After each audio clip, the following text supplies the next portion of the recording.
parecido muy interesante que se haya tocado este tema. Creo que es importantísimo, que hay que empoderar el punto de vista pues de las mujeres, y también me ha parecido muy interesante que haya acudido una veterinaria clínica, que creo que la charla tenía que haberse duplicado aquí y al lado, porque creo que es fundamental que los veterinarios escuchen y empiecen a pensar en que existe violencia vicaria con los animales que son sus pacientes. Yo soy médico y he vivido la evolución respecto a denunciar la sospecha de maltrato en las mujeres cuando acuden a una consulta médica. Y creo que costó también, porque también los médicos decían, bueno, es que yo no soy policía, yo no tengo por qué meterme en esto, también hay mucha violencia contra los médicos en circunstancias normales. Imaginemos qué puede hacer pues este tipo de psicópatas y de maltratadores, ¿no? Entonces, ha calado poco a poco, y yo creo que la mayoría de los médicos hoy en día somos muy conscientes de que cuando sospechamos que hay maltrato hacia una mujer, y también deberíamos pensar en los animales. Lo que pasa que eso cuesta un pisco más porque estamos un poco, bueno, en mi caso particular no, pero en general le falta esa sensibilidad, por desgracia.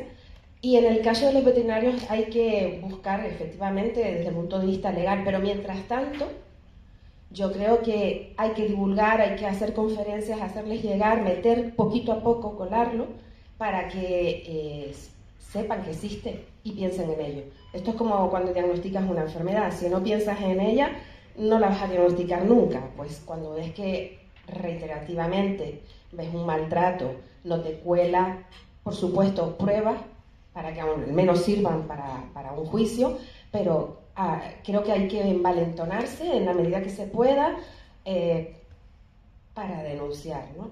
Y por otro lado, tengo una duda sobre si no deberían los veterinarios promover e instar a los que van, por ejemplo, por primera vez con su mascota, su animal, a ponerle el microchip, a hacerlo todo, a que sea una cotitularidad, porque es una forma, no se puede. Pues eso hay que cambiarlo también. Porque claro, es que veo que en el centro, constantemente, en las 3 charlas, ese es un problema. Si en una sociedad machista, porque lo sigue siendo, se pone siempre a nombre del varón, pues lo tenemos difícil. Entonces, me sorprende que no se pueda poner una cotitularidad para que podamos, pues bueno, si un día va uno, otro día va otro, ya no solo para maltrato, sino en general para cualquier circunstancia que puede de repente una persona, yo que sé, enfermar, el que es titular, y si necesitamos que haya una firma, ¿qué hacemos? Entonces...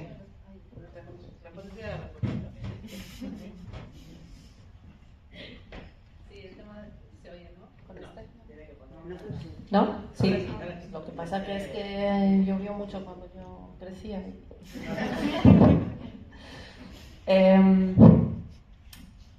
A ver, desgraciadamente es un problema legal importante que se tiene que arreglar. El tema de microchip y la titularidad y cotitularidad y tal es súper complicado, y el cambio de titularidad también. Lo que creo que se puede empezar a hacer es sensibilizar, lo que dices, en las otras salas a los veterinarios. Yo todo lo que puedo intento que el microchip se ponga a nombre de ella. No siempre lo consigo, porque estoy un poco sensibilizada y no es que piense que va a haber problema y tal. ¿Pero por qué? 90% de las veces veo a las mujeres en las consultas, y cuando necesito una firma necesito la firma de los que están, no los que no están. Entonces esto es un argumento que lo suelo usar. A veces cuela.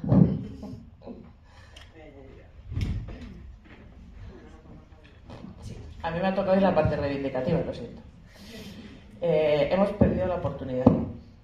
Se ha hecho una normativa que está a punto de salir, probablemente saldrá antes del verano, de identificación de animales de compañía, donde se ha pedido por parte de muchos colectivos, incluidos los veterinarios, por activa y por pasiva, que se planteara la cotitularidad, y no se ha admitido. Entonces me temo que llegamos tarde. Esto también es un llamamiento quizá a que cuando se tiene que presionar a las administraciones por problemas absolutamente reales y compartidos por diferentes colectivos, que es que aquí no es que estemos las protectoras diciendo la cotitularidad, no, los veterinarios lo expresan y lo han dicho de forma activa, se nos haga caso.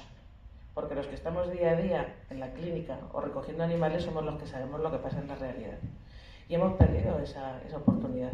Ahora mismo no se va a hacer. Entonces, bueno, creo que es una cuestión que quizá deberíamos sumar esfuerzos para que se vea que no es un capricho, parte de una realidad problemática, no solo para eso. Hay otras situaciones, esta es la que estamos tratando hoy, pero hay otras situaciones donde la cotitularidad es necesaria, ¿no? Entonces, bueno, ya que vengo a decir primero que vamos tarde, que eso no se ha conseguido y que tenemos que estar muy pendientes de que estas cosas que pueden parecer pequeñas y que además quién puede estar en contra de que se ponga una cotitularidad en el chip, que seamos reivindicativos, ¿no? Que expliquemos muy bien y que puede parecer una pequeñez, pero luego en el día a día realmente no lo es. Ahora, vaya no, o sea, ya no se ha admitido, pero el cambio de titular no nos lo van a favorecer de alguna manera, las herramientas o la burocracia. Por lo que yo he visto, no. Tampoco. A ver, tenemos que esperar a que se publique, ¿vale? Que se publique, pero por lo que hemos visto no ha habido cambios en cuanto a esto y se ha pedido por parte de muchos colectivos la cotitularidad por diferentes cuestiones, ¿de acuerdo? Entonces, al final, ¿quiénes somos nosotros para decidir si un animal está con la titularidad de uno o de dos? Que lo decidan las personas que lo escriben para facilitar básicamente estas situaciones, ¿no? Y luego hay una cosa añadida que creo que es lo que vas a decir. ¿Vas a hablar del tema de cuando están las separaciones y demás? ¿O lo digo yo? Bueno, cuando hay una sentencia, un acuerdo de separación o bueno, las diferentes fórmulas, a veces en estas custodias compartidas el animal está a nombre de uno de ellos, pero la custodia está compartida. Entonces la dificultad es que cuando la persona que acude al veterinario no es la que está en el microchip, aunque tenga una documentación, tiene que demostrar que con esa documentación hace una actuación de forma legal, firma una autorización de forma legal. Eso para los veterinarios es un problema, pero tenemos el problema al revés, que es que la persona que viene con la titularidad del microchip, tú das por hecho que es la titular, pero a lo mejor no lo es al 100% porque tiene una custodia compartida y debería coordinar las decisiones con la otra parte. Entonces, habiendo un documento judicial que habla de custodia compartida, que eso no es lo habitual porque normalmente el chip manda, tal y como está hecha la normativa, el veterinario puede sin querer y sin saberlo estar actuando sobre un animal sin el consentimiento adecuado, ¿de acuerdo? Y esto es importante también que se ponga sobre la mesa, especialmente para que sois los veterinarios los que corréis un riesgo aquí. A ver, riesgo no, pero tampoco tenéis culpa, ¿no? Pero siempre puede haber quien diga que estáis actuando sin la firma de las dos personas que tienen la custodia compartida de ese animal porque es algo novedoso. Porque luego existía también la figura del cuidador habitual, no... Sí, lo que sí que se ha introducido es la figura de la persona responsable, que al final es la persona que cuida, pero realmente no es el titular y no es quien toma las decisiones. En una situación de urgencia sí que se va a permitir, y por código deontológico vuestro es lógico, o sea, actúa sobre el animal y ya está, ¿no? Pero tenemos estas problemáticas añadidas que habrá que abordarlas. Que está muy bien que incluyamos a los animales en las custodias compartidas, pero no podemos ignorar todo lo que genera esa onda expansiva, que en principio es positiva, pero genera problemas que hay que abordar y que hay que solucionar. Gracias. Sí, y a yo venía para otra cosa, pero voy a añadir un poco a esto. Además, cada comunidad autónoma tiene su registro y nosotros no tenemos acceso más que al registro de nuestra comunidad autónoma, de la comunidad que estás colegiado. Y eso es otro problema añadido, que se intentó a través de la ley nacional arreglarlo. Vale. Se intentó arreglarlo, pero claro, como hay tantos celos regionales, pues ha sido un poco complicado. Bueno, complicado no, imposible. Bueno, yo venía por el tema que me alegro mucho que haya un médico en la sala, porque soy férrea defensora del One Health y del One Welfare, y yo creo que esta colaboración debería ser fluidísima y que estemos todos no en el mismo saco, pero colaborando, ¿no? Es que hay tantos temas a través de los animales de compañía que el médico debería preguntar que, bueno, podríamos hacer un congreso solo sobre esto. Pero bueno, la violencia de género, por supuesto, como es una violencia que aparece en fases muy tempranas, preguntar por el animal es fundamental en todos los ámbitos del ecosistema de la violencia de género. Y desgraciadamente, es que vuelvo a repetir, y lo he vuelto a mirar, el protocolo de reconocimiento de la violencia de género, la guía rápida de reconocimiento, sigue sin incluir el maltrato animal o la violencia ejercida a través de los animales. Es una cosa tan sencilla que en la página web se pueden cambiar. Si quieres no te sientes porque la siguiente pregunta es para ti. Bueno, son varias. A ver, bueno, ya me conoces. Bueno, gracias a las tres por las presentaciones. Bueno, yo soy veterinaria especializada en comportamiento. Entonces, he detectado dos situaciones que más o menos las has comentado, pero quería puntualizar una cosa. Desde la bonita llamada, como queramos, nuestra 723, el antiguo caso, claro, uno de los síntomas que suele aparecer sutilmente es que cuando empieza a haber violencia, todavía a lo mejor no de género, pero sí que una persona violenta, el primero en pagarlo es el perro. El perro se va a defender. Entonces, el primer síntoma es agresividad a la familia, normalmente al agresor, normalmente el tutor, por el manejo que sea, por la causa que sea. Entonces, a etólogos nos llega mucho del perro que muerde al tutor.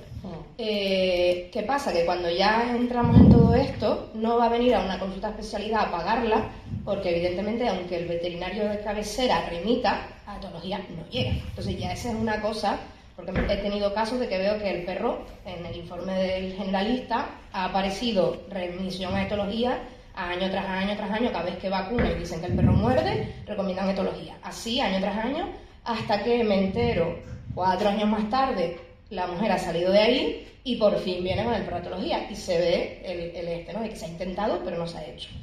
Ese es uno que he detectado. También me han llegado de cuando a lo mejor la mujer sí que ha tenido recursos económicos y pide la consulta, lo que comentabas, que al sí venir el señor, porque al final es la víctima, porque el perro le muerde a él, es el interesado en que le deje de morder, pero sí que se nota es raro. Es decir, es una consulta igual que cuando el perro muerde a toda la familia, todos son víctimas y todos intentan arreglarlo y todos quieren al perro y le da. Es una situación rara porque, vale, mi perro me muerde, pero es que me da pena que mi perro me muerda. Entonces, no quiero decir que mi perro sea malo porque es que me está muriendo. Y es una victimización de todo. Es decir, es verdad que es como son consultas muy emocionalmente tristes porque, claro, es que les da pena que su perro los esté mordiendo. En estos casos es al revés. Es decir, la mujer sí que es ese perfil de que en el fondo sabe, no te lo voy a decir, que ha mordido defendiéndola a ella. Entonces se les nota ese medio hasta orgullo de es que me quiere tanto que es que me ha mordido al subnormal porque la hostia venía para mí.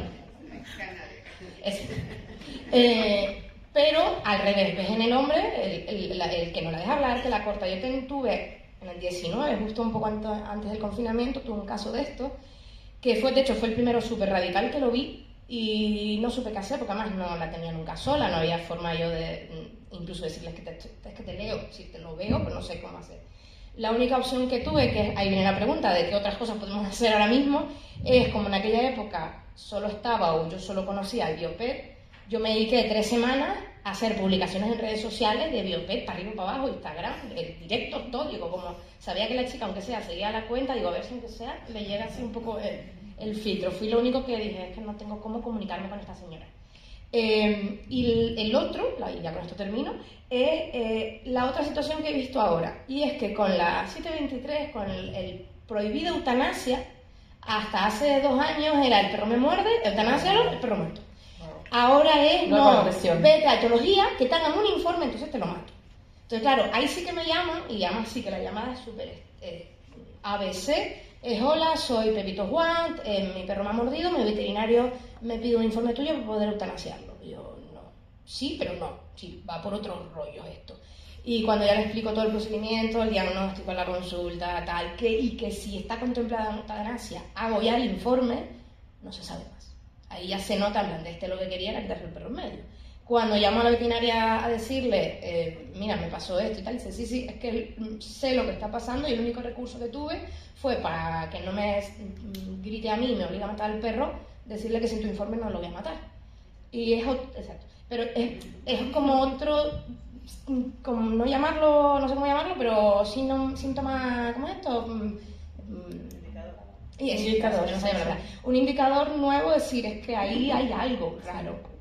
Sí, sí, y lo que he visto a lo largo de los años también, y esto creo que se ve más en la clínica generalista, pues se abandona el perro porque nos muerde o se eutanasiaba antes, y cogemos otro y termina con el mismo comportamiento. Qué raro. Es que es el entorno el problema, ¿no? Y todo lo que está sufriendo. Por eso que todos estos historiales a lo largo del tiempo son muy importantes. El problema es qué hacemos con esto, y yo estoy de acuerdo. Es que no tenemos recursos, ni siquiera entre nosotros hablamos y sabemos que existe este problema, y creo que tenemos que construir protocolos de actuación en estos casos. Desde los colegios, que ya aprovecho que está Rafael aquí, sería muy interesante que se empiece a abrir un poco la mirada hacia este problema, porque creo que nos está pillando el problema y no sabemos reaccionar. Creo que está todo por hacer. Sí, no, era por eso, poner sobre la mesa dos casos como muy... Sí, pero es muy interesante. ¿Alguna pregunta más? Hola. Nada, interesantísimo todo. Yo tenía un par de dudas de ACOPET porque no me quedaron muy claras. Hay una que me chirría bastante, pero sé que me vas a contestar qué es lo que hay, ¿no? Si el microchip está a nombre del maltratador, la mujer no es elegible para el programa ACOPET. ¿Entendí yo eso? Es lo que hay. Lo que se intenta hacer es que el agresor de manera voluntaria acceda al animal. Hay veces que entra, Sí. pero hay veces que no entran y no podemos hacer nada. Y si no entra, o sea, si no hay opción, se intenta convencer, oye, mira, al final te quitamos una responsabilidad, tú tienes que tener al perro bien atendido, pero depende de su decisión. ¿No? Bueno, Sí, esto pero por no perder la esperanza del todo. Quiero decir que luego está la vía judicial. Se entiende que tú puedes pedir en ese entorno en el que tú ya has denunciado la violencia, como además ya hay sentencias que la empiezan a reconocer y a enlazarla con la violencia machista, puedes decirle al juez que como medida cautelar, debido a que hay una posible violencia vicaria, permita que el animal, bajo su titularidad, entre en la ACOPET. El problema es que él es el titular legal del animal, entonces podría acusar de que se está apropiando indebidamente el programa de un animal sin su autorización. Pero la vía judicial está ahí. No es fácil porque hemos dicho todas que los jueces tampoco tienen precisamente muy asumidos estos temas todavía, pero también los abogados. Es que al final todo esto es una red. La atención integral de la mujer es una red.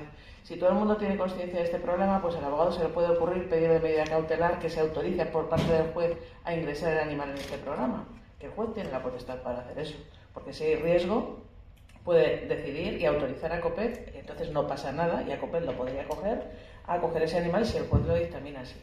Pero claro, para eso tenemos que tener un juez sensibilizado, un abogado que se entere de que esto puede pasar, porque claro, los abogados de violencia contra la mujer pueden conocer esto o no, ¿vale? Más luego la suficiente capacidad para que el servicio social a lo mejor también hile todas estas cuestiones y consiga integrarlas. A día de hoy no nos hemos encontrado ninguna situación en la que haya habido esa sensibilidad. Y es verdad que cuando el animal está dentro del domicilio del agresor, que a veces está a nombre de la mujer y el animal sigue en nombre del agresor, o que el agresor ha cedido de manera voluntaria, cuando queremos involucrar a las fuerzas y seguridad del Estado, a los recursos municipales, se nos complica la vida un montón. O sea, para justificar que ese animal tiene que salir del domicilio, es como que le tienes que convencer a él de que lo haga de manera voluntaria. Esa es la práctica. Es verdad que Ruth tiene mucho más dominio de información, de recursos o medidas cautelares que se pueda tomar, pero la práctica que estamos teniendo a día de hoy es esa. Yo nunca me he visto en un recurso en que hayan metido medidas cautelares para que entre a nombre del agresor. Voy a añadir una cosa, porque acabo de venirme y no la hemos hablado de ninguna. Lo siento, pero yo voy metiendo puñas. Creo que es importante tener ese contexto, pero lo voy a decir porque la información nunca sobra. Muchas mujeres, y esto tú lo sabes, se han encontrado con que han ido a fuerzas y cuerpos de seguridad del Estado, que es como lo primero que se te ocurre, ¿no? Cuando tú eres víctima, no piensas en irte al trabajador social, generalmente te vas a la policía, a la Guardia Civil, lo que pilles. Y las han ridiculizado gravemente por preguntar si había algo para su animal. Porque, bueno, todos sabemos que el tema de los animales, aquí estamos en en un entorno amable con este pensamiento, pero el mundo ahí fuera no es igual.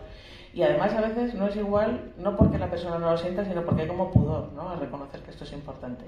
Y aquí también tenemos que hacer mucha pedagogía, que sé que nos enfrentamos muchas veces pues, con denuncias de otras cosas, llegas allí y te dicen, esto es un perro, pero ¿cómo me vienes a denunciar esto? Esto no es cosa mía.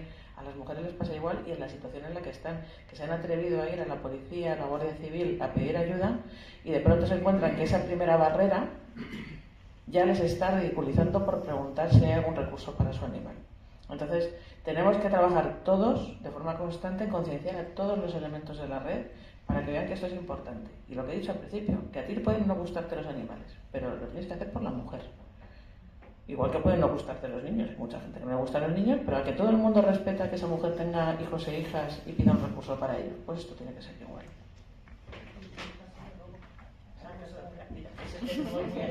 Es que aquí tiramos de un hilo y bueno, no terminamos.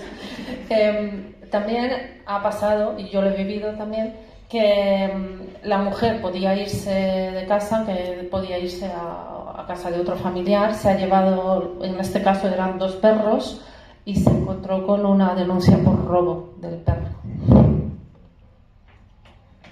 Así que mucha sensibilidad.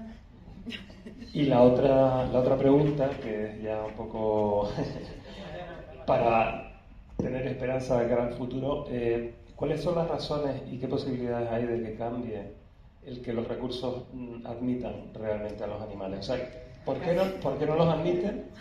Primero, y Es la 104, ¿no? La del Pacto de Estado. Como os ha comentado antes, os ha anticipado Ruth, en el Pacto de Estado que salió renovado finales de febrero del 2025, hay una medida, la 104, que contempla que hay que adaptar los recursos a que puedan entrar con su animal de compañía. Eso ha llevado a que esta señora, porque hay que decirlo así, metió un piloto antes de... Bueno, no, esto ha llevado a que se realice un piloto a través de la Dirección General de Derechos de los Animales en colaboración con la COPET para que se muestre cómo un animal de compañía puede estar en un recurso habitacional, qué adaptaciones se necesita y qué es lo que requiere realmente una adaptación de un recurso habitacional, y estamos ahora mismo en proceso de elaborar ese proyecto. Entonces, es verdad que hay muchas luchas paralelas porque el idóneo de estos casos es que la mujer siga con su animal. O sea, en ningún caso se tendrían que separar porque es que se revictimiza a la mujer en todas las intervenciones que hacemos y en todos los recursos que se plantean. Entonces, hay que hacer reivindicaciones paralelas que no se quedan dormidas. Es lo que te comento, ahora mismo estamos elaborando un piloto con las compañeras de FAADA, que son las que lo están ejecutando. Va a haber un animal, un perro y en otro recurso un gato. Y esperamos que eso dé luz y que dé las herramientas a la administración para que vean que es posible. Y voy a añadir, es que me toca la reivindicación. ACOPET debería desaparecer, bueno, primero evidentemente porque debería desaparecer la violencia machista, pero eso ya es picar ya mucho más alto.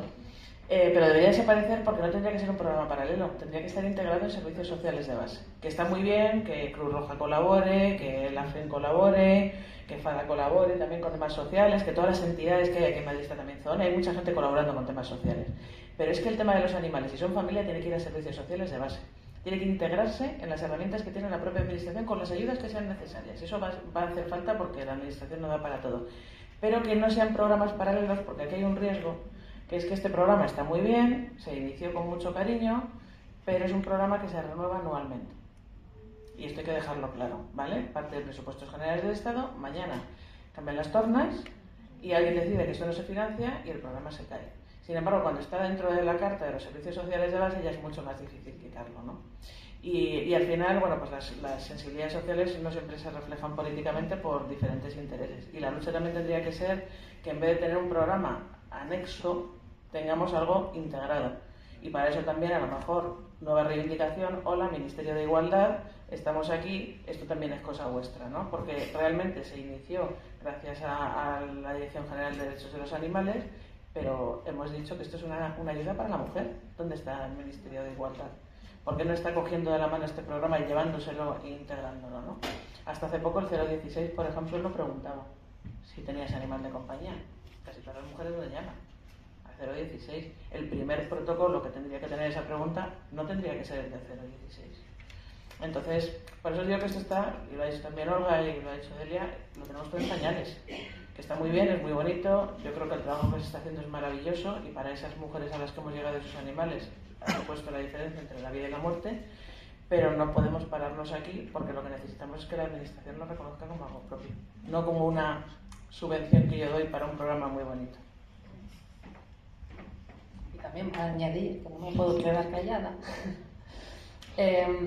también debería ser un único recurso que mire 360 grados, porque no nos olvidemos que aquí hablamos de dos víctimas, ¿no? La víctima humana y la víctima animal, y las dos necesitan programas de rehabilitación. Y ahora algo de veterinaria y tenemos la etóloga en la sala.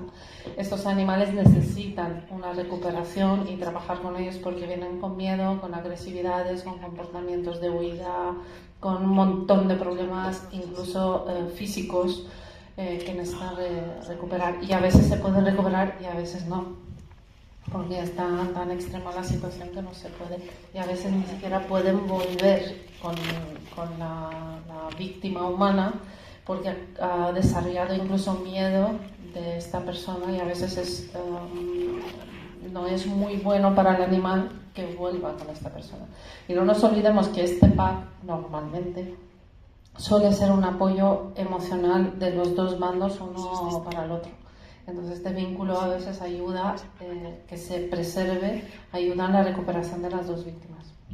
A veces no. Por eso es muy importante evaluar la situación por profesionales y ver la idoneidad de seguir con este vínculo o no.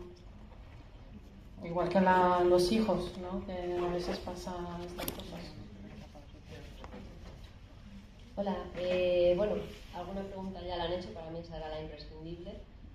Pero bueno, quería saber si hay datos públicos de ACOPET, estadísticos sobre todo, no personales, para saber, bueno, un poquito eso, si bastantes ayuntamientos esto lo están haciendo, ¿no? Cuánto colaboran y cuánto falta, y ya no solo principalmente en este tema, por supuesto, pero al final como es transversal, el tema de familias con pocos recursos, síndromes de Noé, que vimos el año pasado. Todo esto al final no sé si realmente ellos, pues eso, se van a hacer cargo algún día de gestionarlo como deben o siempre van a depender de otros. A día de hoy, en el programa, desde que entró la FEM, que fue en marzo del 2023, tenemos contabilizados los casos que se han atendido, que vienen a ser 153 casos atendidos.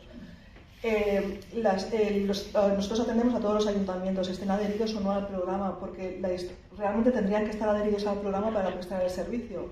Pero si nosotros les pedimos que estén adheridos, no prestamos servicio, porque falta, la realidad de los ayuntamientos es que falta muchísima conciencia de la responsabilidad del bienestar animal que les corresponde.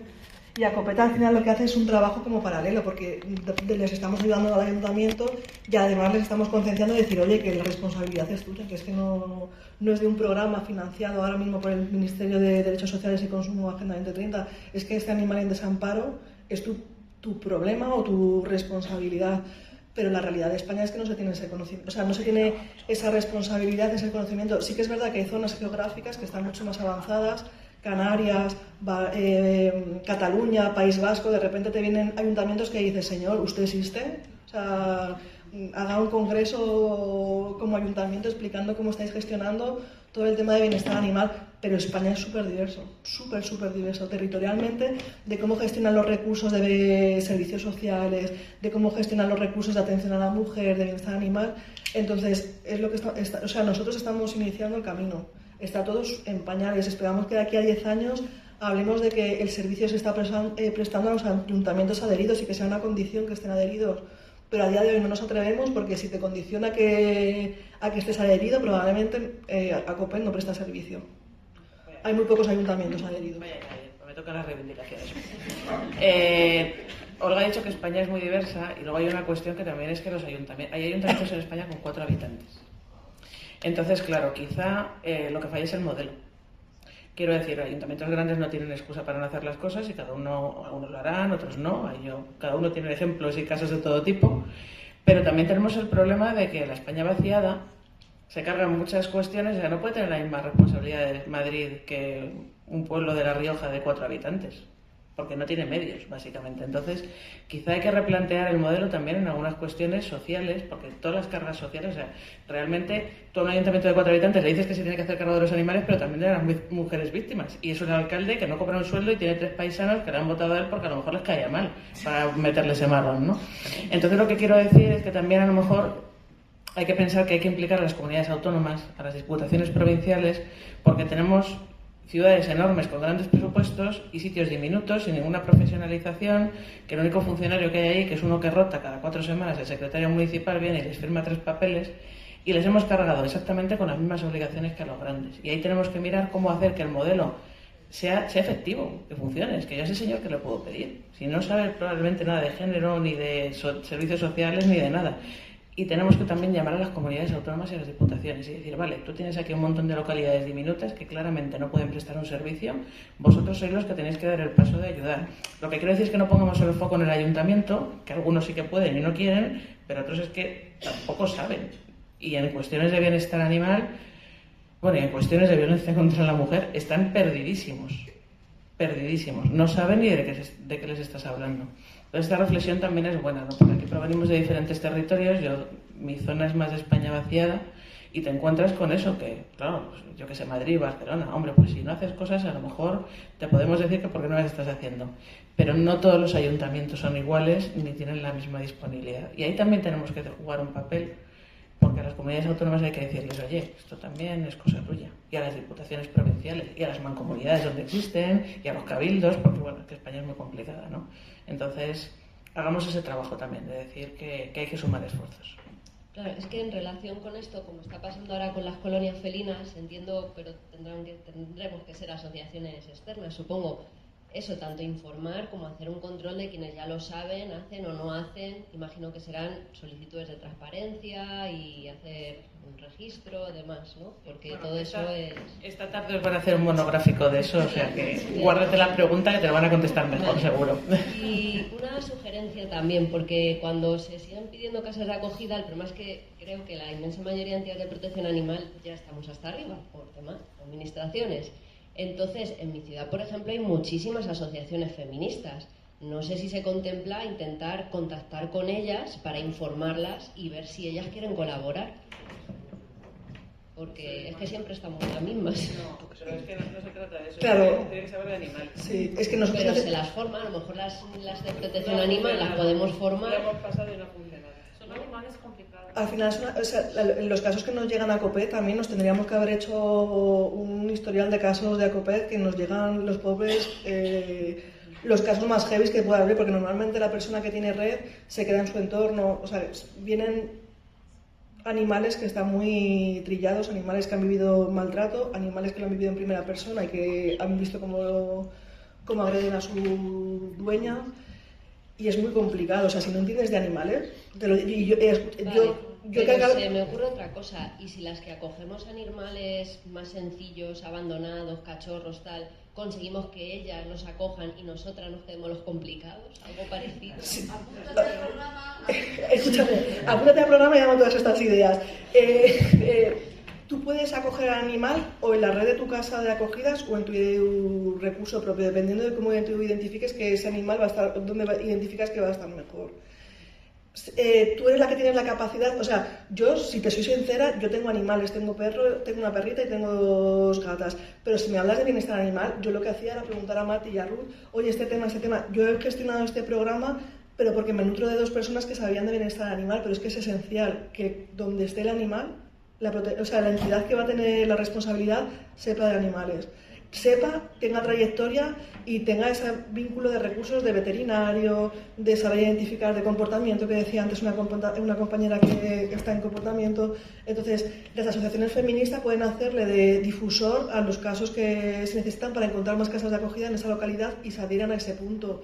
Pero necesitamos entidades profesionales de bienestar animal. Yo quiero aclarar una cosa, es que a lo mejor estás confundiendo punto de acogida con casa de acogida. El punto de acogida es no solo protectoras, también profesionales. Tenemos aquí profesionales que han funcionado súper bien, porque hay veces que tienes perros con problemas de comportamiento enormes que no pueden ir a una casa y se tienen que ir a una residencia, porque donde vayan son una bomba de relojería y tienen que tratarles un profesional para el manejo, para la propia seguridad de todo el mundo.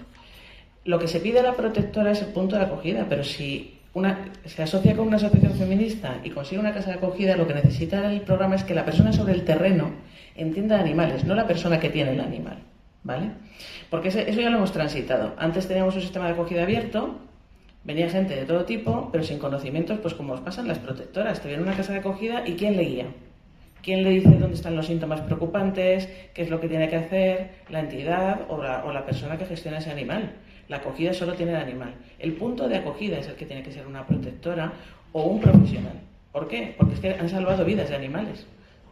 ¿Te acuerdas de aquel caso de un perro que dejó de comer y gracias a que esa persona sabía que eso era preocupante y fue a su veterinario? Pero todos sabemos, los que hemos manejado casas de acogida, que muchas no saben nada, solo tienen muy buen corazón y necesitan ese profesional al lado, el que sea, que conozca las rutinas, que conozca lo que es peligroso y les vaya guiando. Ese es el que tiene que ser la protectora, pero tú no tienes por qué funcionar con tu circuito habitual. De hecho, la gente de Daya que ha salido ahí hace publicaciones para los animales de Acopet. Oye, que a lo mejor alguien prefiere coger un animal de Acopet porque también tienes un margen temporal. Son 6 meses, no te encariñas tanto. Los que hemos acogido sabemos que a veces las acogidas se pueden prolongar y luego la separación es muy dura. No es un modelo en el que se diga que la casa de acogida es el que tiene que saber de animales, sino el punto de acogida, quien gestiona. Y tampoco tiene que ser tu red habitual.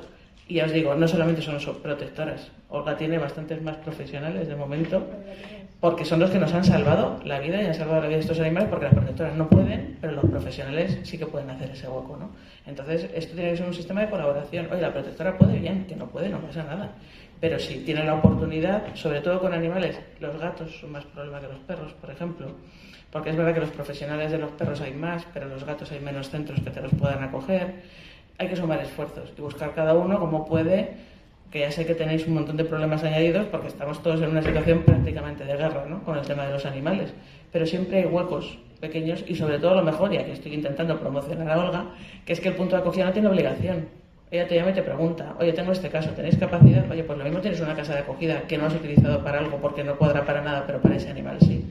Puedes ayudar, te reporta un ingreso económico y tiene los gastos cubiertos. Al final no es la misma carga que cuando tú asumes un animal, ¿no? Y con eso no te estoy pintando de rosa la realidad porque no es rosa, pero es que también tenemos que tener conciencia de las herramientas que ahora mismo tenemos. Y sobre todo pensar que las propias víctimas prefieren que los animales vayan a casas. Porque cuando no queda más remedio que llevarlo a un centro, a ver, lo tienen que asumir porque al final la situación es la que es, pero imaginaros para ellas el hecho de que encima que se separan, encima va a un chenil, un jaulón. Pues claro, todavía es peor, ¿no? Que no está menos desamparado que el animal que está abandonado, pero encima a la mujer le estás añadiendo una revictimización, que eso es un tema que miramos poco, que también hay que considerar. Yo quería decir un poco, nada, siguiendo por lo que ha comentado la compañera, que es eso, que el programa es maravilloso, pero claro, cargar otra vez en las asociaciones, es decir, yo creo que de alguna forma a las asociaciones se les debería de, no sé, ahora has dicho un ingreso económico, ahí hay una luz. Es que hay un pago al día de una cantidad animal al día y luego los gastos veterinarios se pagan aparte y los gastos de urgencia igual, pero tienen una cuantía de 10 euros con el IVA incluido que cubre la manutención, claro, desparasitación y alimentación. A ver, lo que estáis proponiendo que no suponga gasto para la entidad, pero claro, yo creo que de alguna forma la forma de motivar que las entidades entren, digo las asociaciones, podría ser con recursos. Vamos a dejarlo en la palabra recursos. No quiero hablar de dinero, pero es que es la realidad, como tú has dicho, Ruth, es que estamos en una situación de guerra. Claro, es que lo que hace falta es que esto se vea como un problema serio y que sea un problema profesional. Cuando es un problema profesional tiene que hacerse toda la parte de recursos, cubrir recursos y que sea alguien que se dedica a esto, pues que se gane la vida también. No estar siempre hacerlo en el extra, ¿no? Pero bueno, de esto a llegar a esto, vamos, es que es un camino larguísimo para ello. No es fácil, pero bueno, hay que empezar. Esto es un primer comienzo y algo es algo que esperemos que dure mientras haya necesidad, ¿no? pero bueno, si pudiera ser estos recursos en conjunto, como lo hemos dicho antes, y que realmente sea un reconocimiento legal y todo un desarrollo de protocolo con recursos y tal, bueno, eso sería ya el mundo ideal. Y como ha comentado Ruth, no solo son protectoras, sino que también son entidades privadas que aceptan esa cuantía por responsabilidad social. Al final se apegan al programa, saben que están haciendo una buena intervención y que como no les ocasiona un gasto, pues te acceden a hacerte punto de acogida y son privadas. Bueno, si les ocasiona un gasto porque ocupa una plaza que... Sí, claro, exactamente, pero que te acceden a entrar con esa cuantía. Y también la parte de la administración, todas las trabas para poder tener un núcleo zoológico donde puedes acoger y tal, es que es tremendo. Eso ahí también hay que hacer una mirada. La última porque... Sí, buenos días. Yo quería hacer un par de comentarios nada más. Uno, me ha mencionado de él y me siento obligado a hablar. Y además, Ruth, me has mencionado indirectamente. Bueno, yo soy presidente de un colegio de veterinarios de la España vaciada, de Soria concretamente, y estoy aquí, creo que estoy en el mejor sitio donde puedo estar hoy. Y es con todos vosotros, a que os agradezco y os doy la enhorabuena por todo el trabajo que hacéis, incluyendo a la compañera médica de humanos, porque como... Y entonces solo quería hacer un comentario que yo creo que este tema, lo has dicho, la presentación lo has hecho con IA, no sé si dentro de las fuentes que te ha dicho la IA te decía que sí que en el Reino Unido la Royal Society for Protection of Animals sí que trabaja en este tipo de programas. Yo en la Federación de Veterinarios sí que he visto alguna vez algún protocolo e incluso algunos se ha traducido al español. Supongo que eso lo sabes, pero bueno, sí, ese comentario... The Link Group. Sí, y luego la otra cuestión que quiero hablar es de la diversidad que hay. Yo ahora mismo estoy muy interesado en temas, todo este que rodea estos problemas que están hablando, por supuesto, el de la violencia de género tiene un componente psicológico, social y, por supuesto, de recursos económicos. Que al final todo esto, para hacerlo, es así. Y sí, yo he hablado un poco, ahora mismo estoy en un tema como veterinario, estoy muy interesado en el vínculo humano-animales, en los aspectos sociológicos, psicológicos, etc.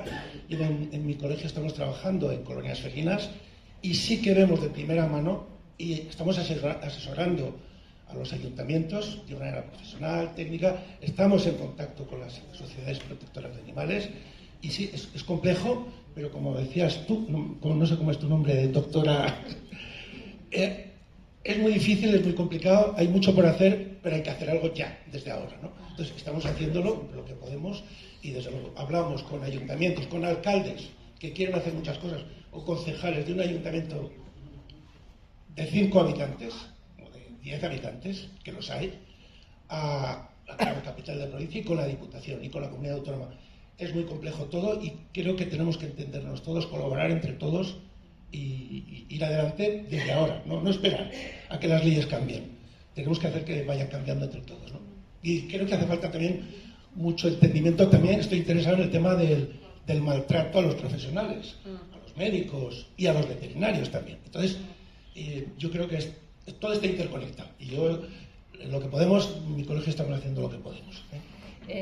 Sí, en Inglaterra está The Link Group, de hecho tiene varias publicaciones, y después Australia está un poco más avanzada, y después hay alguna cosa en Estados Unidos que ahora no sé cómo está, pero el Duluth Model de violencia también recoge la violencia instrumental a través de los animales. Y solo una mención, la presentación sí que la hice con la IA, pero lo que ha alimentado ha sido el capítulo que había desarrollado para ellos. No le he dicho que coja recursos de internet, era un trabajo previo mío, que son como 20 y algo páginas, y le he dicho, bueno, a ver qué me saca, y me gustó lo que me sacó. Perdonad, que no tengo voz, perdonad. Quería romper una lanza a favor de Acopet y de Olga. En cuanto a lo de la cuantía económica, nosotros ya llevamos un tiempo gestionando los centros y recibimos el dinero puntualmente, a veces con un poco de retraso, y merece la pena por el tema, desde luego, el de ayudar, pero sí que es una motivación económica suficiente. La cuantía viene a ser 8,40 masiva y bueno, pues bien, o sea, al día, o sea que no es que sea nadie se va a enriquecer con ello, pero ayuda mucho. Y animaría a que los que quieran participar en el proyecto lo hagan. Que sí que responden. Yo la veo muy convencida. Yo aprovecho que he visto que ha llegado Alfredo.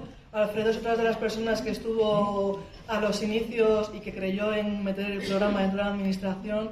Antes he mencionado a Sergio y a Ruth, que me sentía en rebobinar, entonces te veo a ti, y también el reconocimiento al compañero que los inicios del programa fueron quienes creyeron y sostenieron este programa dentro de la administración, que es de valientes hacer eso también, porque antes no teníamos esto. O sea, que estamos en pañales, pero es que antes no había esto, entonces ha habido necesidad de perfiles que hayan creído, que lo hayan metido, y estamos en continuo evolución. Y peleando. En el 23, bueno, vosotros lo tenéis desde el 22. Sí, bueno, bueno, es que lleva 3 años, así que... Tenemos que estar que a las 4, entonces, ¿no? A las 3. No, o sea, queremos comer un bocadillo que sea. Buenas, solamente quería saber, que no me ha quedado muy claro, entonces, si estáis trabajando con etólogos para que vayan en acceso a las casas de acogida y cuántos etólogos tenéis, si tenéis etólogos solo caninos y felinos, ¿hacéis separación o no? Los puntos de acogida cuentan con etólogos, o sea, hay puntos de acogida que sí cuentan con etólogos, otros puntos que no cuentan con etólogos. Cuando tenemos problemas de comportamiento, normalmente van a puntos de acogida especializados que cuentan con etólogos. Vale. Pero en número no te sé decir cuánto número de etólogos hay, porque no son nuestros del programa, sino que son del propio punto. Vale, y solamente la última, de los casos que habéis visto, que era 150 ya, o no sé, Sí. ¿cuántos al final se han quedado en abandonos? Que ya has tenido que procesar eso. Gracias. No, se han quedado más en abandonos. Te hablo de una cifra que no la tengo ahora mismo, pero será en torno a los 15 animales que se hayan abandonado en ese transcurso. Sí. Sí que es verdad que las situaciones cambian, en otras situaciones pasan cosas que no son controlables, pero el que se produzca un abandono dentro del programa para nosotros es el mayor trastorno. Un apunte muy breve. Pensad que el perfil de la mujer que entra en este programa es la mujer con más vulnerabilidades de todas. Os he dicho, trata, problemas de salud mental, o sea, el porcentaje de abandono es superior a lo que podríamos esperar, pero porque las circunstancias de las que ella tienen que llegar a ACOPET son las más dramáticas. Y muchas de ellas además tienen animales por encima numéricamente de sus capacidades, ¿vale? Entonces, claro, es normal muchas veces, porque muchas veces de hecho decimos, por favor que no lo quieras recuperar, porque vemos claramente, lo hemos visto en algún caso, que no están capacitadas por su propia problemática, su salud mental y demás. Entonces, no penséis que es un contexto normal, ¿vale? Es un contexto atravesado por muchas vulnerabilidades. Además, solo una cosa, a veces ese acto de abandono se produce con honestidad de decir, es que estoy viendo que mi animal está 100.000 veces mejor, no tiene nada que ver al animal que yo he tenido, que no he sabido atenderlo y demás. O sea, es un acto de reconocimiento de decir, no estoy capacitada. O sea, que hemos tenido esos casos de reconocimiento que tiene que ser súper duro, de decir, jolín, es que estoy viendo a mi animal que está mucho mejor donde está ahora que lo tenga yo. Entonces, no son abandonos al uso, como... Venga, la última, que es muy breve, son 3 puntos, pero en realidad solo es una pregunta.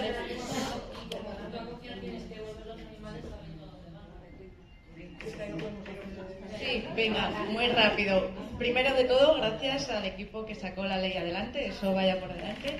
En segundo lugar, me ha faltado, lo dejo caerse, que es un melón muy grande y no quiero respuesta porque nos extenderíamos, el tema de abordar la figura de gestora de colonias felinas desde una perspectiva de género, que creo que es fundamental, porque todos sabemos que la violencia en gestión de colonias felinas se ejerce contra la mujer, no porque seamos más mujeres, sino porque realmente se ejerce por perspectiva de género. Y la última pregunta, pregunta como tal, al programa de ACOPET. ¿Se puede activar, la mujer puede activar el programa ACOPET antes de abandonar el hogar? Como para estar segura de que... Muchas veces lo hacen que hasta que no está activo, o sea, hasta que no sabe que va a ir al programa no toma la decisión de irse a la casa de acogida. Entonces se programa que tal día te recogen al animal y ese mismo día entra el recurso de acogida. Ese sería el transcurso idóneo, porque es lo que más tranquilidad le da.